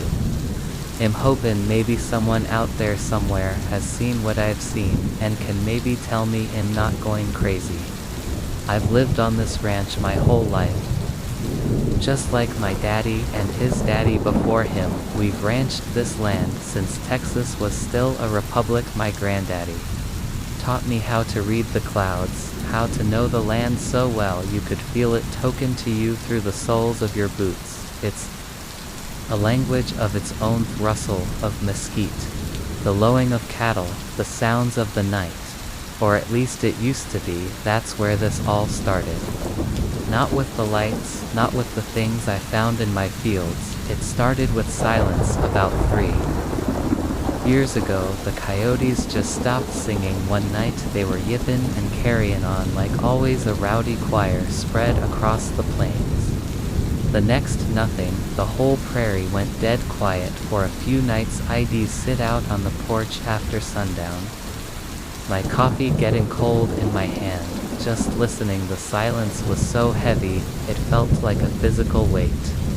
My 2 healers, who'd normally be sniffing around the yard, would just lie by the door, whimpering low in their chests, their ears flat against their heads. They knew something was wrong.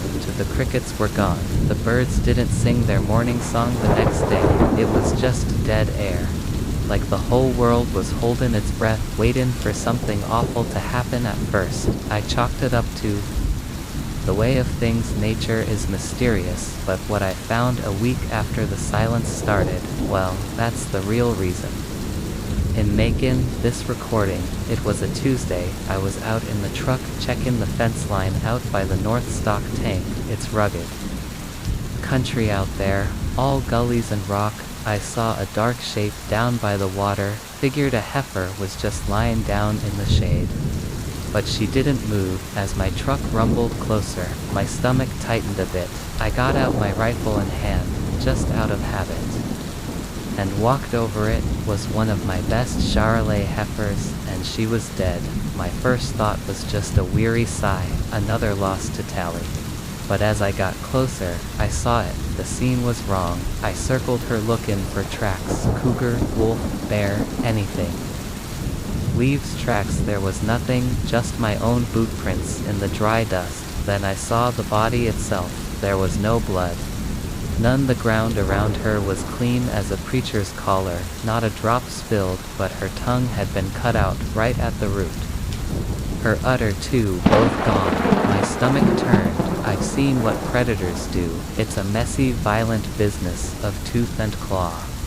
This was clean, the cuts weren't torn or chewed, they were perfect circles, like they'd been made with a white-hot drill. I reached down and touched the edge of one. The flesh was black, smooth, and hard like sealed plastic. It was cauterized. I knelt there, the unnatural quiet of the field pressing in on me, my hand resting on the stock of my rifle. Though I had a sick feeling it wouldn't be any use against this. I've seen snakebites, anthrax, cattle rustlers, and droughts. I'm a God-fearing man. I was raised on the good book. I believe there's a heaven above and a hell below, and I believe the Lord has a plan for all his creatures, but I read my Bible cover to cover, and there ain't a single verse in there that prepares you for something that doesn't bleed. The days after I found that first heifer were thick with a quiet dread. I did what any rancher would do. I called the sheriff. Old Bill Gillespie drove his dusty cruiser out, took one look at the carcass, and scratched the back of his neck. Had seen a lot in his 40 years of law enforcement, but had never seen anything like that. He talked about maybe some new kind of cult. Took some notes in his little pad and told me to keep my eyes open. I knew then that I was on my own. No lawman had a manual for dealing with something that left no tracks, and used a scalpel made of heat. The silence on the ranch deepened, and the animals felt it most. It wasn't just my dogs cowering on the porch anymore. The whole herd was spooked. They started staying in a tight defensive bunch, their heads always up, always watching. They wouldn't go near the north pasture, not even for the good grass. One night, a noise like thunder woke me from a shallow sleep. The whole herd was stampeding, a wave of panic in the dark. I grabbed my rifle and jumped in the truck, my heart pounding, expecting to find rustlers or a whole pack of wolves. But when I got there, there was nothing, just the cattle wildly and trembling, bunched up against the farthest fence line, staring back at the empty, silent fields. Something had been there, something they could see, but I couldn't. I started staying up later, unable to find sleep. I'd just sit on the porch, my rifle across my lap, watching the sky. The stars out here are a sight to behold, clear and bright. I was watching Orion rise one night, the air getting that sharp autumn chill when I saw them. Lights, they weren't planes, they weren't satellites, they were 3 points of impossibly bright light, like someone had punched holes in the night, arranged in a perfect, rigid triangle. I watched, barely breathing, as one light vanished and reappeared.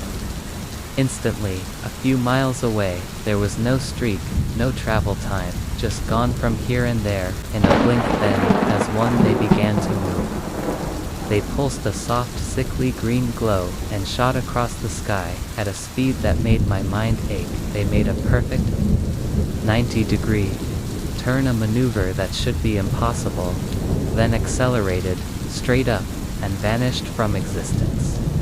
I sat there for a long time, the wood of the rifle stock feeling cold and useless in my hands. My mind was scrambling, trying to find a box to put this in. It had to be drones, some new secret project from the Air Force Base over in Del Rio. It had to be. But my gut, the part of me that knew the land and the sky, was telling me something different. It felt ancient, and it felt wrong. I knew I hadn't been dreaming. The next morning, I took the ATV out to check on the herd after the night's commotion. I was cresting the big hill that overlooks the wide south pasture. When I saw it, I cut the engine, the sudden silence ringing in my ears. The entire pasture, a field of tall dry grass, had a pattern carved into it. It was a massive circle, 100 feet across, and inside it were other circles and lines, a piece of geometry so complex and perfect. It looked like a blueprint laid out by God himself. I walked to the edge of it, my boots sinking into the soft dirt. The air inside the circle felt still and strangely warm. There were no tracks, no sign of any vehicle or person. I looked at how the grass was laid down. Every single stalk was bent over about an inch from the ground, not a single one broken. They were woven together in a tight swirling spiral. It was neat to neat. I reached down and touched it. It was like a machine had carefully ironed a message onto the land. A message I couldn't read, written in a language I didn't know, and I had the terrible feeling that I was the only one meant to see it. After I found that circle, the nights got harder. Every night was a watch. I wasn't just spooked anymore, I was hunting. For an answer, I'd sit on the porch, rifle across my lap, and just stare out into the dark, waiting. A few weeks went by. It was a hot, still night. The kind where the air is so thick, you feel like you're breathing water. I must have nodded off, 'cause I woke up with a jolt, not from a noise but a feeling, a low hum, like a big engine idling way off, but I could feel it right in the fillings of my teeth. The dogs were gone, hiding somewhere completely silent. I stood up and looked out to the south pasture, and my heart just about stopped. Hanging in the air over that field was a patch of sky where the stars just weren't. A blacker than black triangle, quiet as a tombstone, no lights on it, no windows. Just a big, perfect three-sided shape that was somehow taking up space where God's stars ought to be. As I stood there, a pale green light dropped down from the bottom point. It lit up one of my cows, and the poor thing just went stiff. Then it started to lift, no noise, no struggle, just floated right up off the ground, limp as a dish rag, and disappeared into the bottom of that black triangle. The thing just sat there for another minute. Then, in the blink of an eye, it wasn't there anymore. The stars behind it popped back into view. The hum was gone. The heavy quiet rushed back in. I stood there for God knows how long, my rifle feeling about as useful as a screen door on a submarine. I'd finally seen the butcher up close. The next morning, the sun came up and tried to lie to me like everything was normal. I was out fixing a trough when I saw the dust cloud coming up my long driveway. A black government sedan crawling through my pasture like a beetle in a clean sheet. Two men got out. They wore dark suits and city shoes that were already covered in dust. Mr. Jebediah Stone, the tall one, said. His voice was flat as a panhandle highway wreckin'. I am, I said, leaning on a fence post. We're with the Department of Energy. He lied. Had reports of some unusual atmospheric phenomena in this sector last night. See anything yourself? I looked him square in the eye.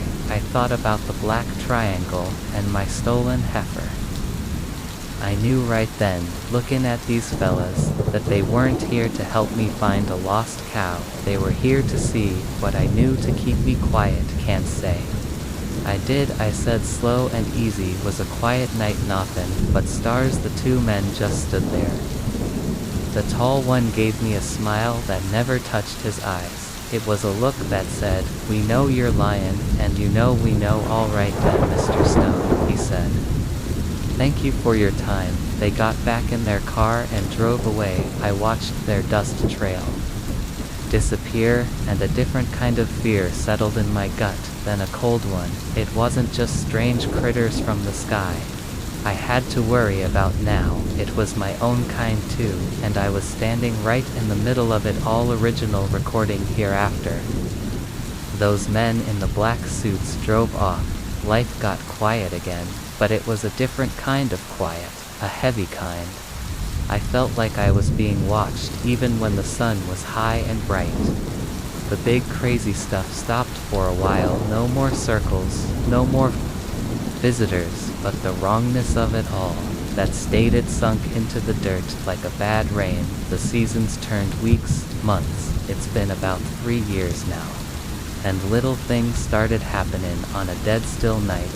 I'll hear a sound, not a critter, not the wind, a high thin ping, like a hammer tappin' steel way off in the distance, just once other times. I'll see little lights like fireflies zippin' along my fence line faster than any drone. They seem to be checkin' the posts, watchin' the property. I go to church on Sundays, same as always. I hear the preacher talkin' 'bout temptation, 'bout the devil walking the earth. I pray on it, I do. But what I saw don't feel like a demon from a storybook. Demons are meant to be loud and proud with their evil. This is quiet and patient and mechanical. Then I think maybe it's just the government. Some new spy plane or weapon they're testin' out in the brush country where no one will see. But that don't add up either. Why the dead cow? Why the games? Why not just do your business and go? So caught. I got what the Bible tells me on one side, and what my own two eyes have seen on the other, and neither one makes a lick of sense of this thing. The not knowing is a splinter in my mind, and I can't get it out. That's why I'm mackin' this recording and tired of carryin' it alone. I know I ain't crazy. I know what I saw. But I feel like the only man alive who's seen behind a curtain he wasn't supposed to know was there. So in putting this out there, however a fella does, that if you've heard that silence, if you've seen lights that move wrong, if you've found things on your land that don't belong to God's green earth, I'd surely like to hear about it. I'm just an old rancher in West Texas, but I can't be the only one, am I? Please tell me I'm not the only one.